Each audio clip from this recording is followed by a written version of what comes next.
आई हे माणसाच्या जीवनातलं फार मोठं प्रभावित ताकद देणारं एक व्यक्तिमत्व आहे, एक गोष्ट आहे. आपल्या मुलासह आई एकटी राहत होती एका गावामध्ये. पण मुलाला एक दिवशी जत्रेला जायचं असतं आणि जत्रेला जायचं असतं म्हणून मुलगा काय करतो, आईजवळ हट्ट करतो. आई आई मला जत्रेला जायचंय, मला जत्रेला जायचंय, सगळे माझे मित्र चाललेत तर मला जत्रेला जायचंच आहे, त्यासाठी तू मला पैसे दे. आई म्हटले अरे अचानक तू माझ्याकडे पैसे मागतोस, मी एवढे पैसे आणू कुठून? नाही नाही तू काही कर, मला माहिती नाही, पण माझे सगळे मित्र जत्रेला चाललेले आहेत, मला देखील जत्रेला जायचं. आई म्हणते हो चालेल, काळजी करू नको. आई दुसऱ्या दिवशी हातात खुरप घेते, म्हणजे विळा घेते आणि लोकांच्या मजुरीला जाते, तण काढते, गवत पेंडते आणि मजुरी आणते. जे पैसे मिळतील ते त्याच्या हातात देण्याचं ठरवते. मुलगा तसाच नेहमीप्रमाणे खेळत असतो आणि खेळता खेळता धावत धावत तो आपल्या घरी येतो. आई दरवाजा उघड पटकन. अरे काय एवढी घाई करतोस? अगं आई निघालेच सगळे जत्रेला जायला, आम्ही निघालोय, चल चल मला पैसे दे. आईने बिचारीने मजुरीचे आलेले पैसे त्याच्या हातात ठेवते आणि हे घे आणि जा जत्रेला. ती म्हणते अरे थांब थांब जाऊ नकोस, आधी थोडस थांब.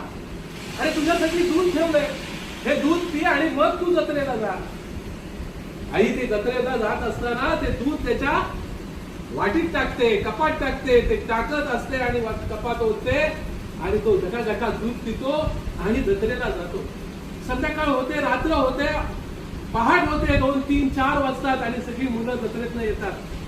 जत्रेतनं आल्यानंतर ती म्हणते अरे काय तू जत्रेतनं काय आणलंस, काय तुला मी एवढे पैसे दिले ते केलेस काय, खर्च कुठे केलेस, मला दाखव काय केलेस काय. नाही आई डोळे मिट.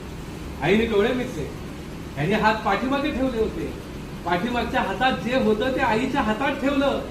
त्या माऊलीने डोळे उघडले, बघते तर हातात काय होतं, तर हातात होती एक सांडशी म्हणजे पक्कड होती. त्या बाळाने पाहिलं होतं आईने मला घाई मध्ये दूध वाटीत ओतताना तिचा हात भाजला होता, तिच्या हाताला चटके बसले होते आणि ते चटके पाहिले होते त्या बाळानी, त्या संवेदनशील मनाने ते चटके बघितले होते आणि म्हणून त्यांनी माझ्या घरात आईला तो पातेलं पकडायला पक्कड नाही आणि म्हणून ती पक्कड घेऊन येणारा मुलगा, ती आई धन्य झाली. मला काय पाहिजे ते माझ्या मुलाला कळतंय आणि तशा पद्धतीने माझ्या मुलांनी माझ्यासाठी सांडशी घेऊन आली, ती माता धन्य, तो पुत्र धन्य. ज्यांनो मला या गोष्टीतून हे सांगायचं आहे, आईला काय पाहिजे, बाबांना काय पाहिजे ते ओळखा, आईची दुःख ओळखा, आईच्या वेदना ओळखा आणि त्या पद्धतीने वागा, तर तुमचं शिक्षण यशस्वी आहे.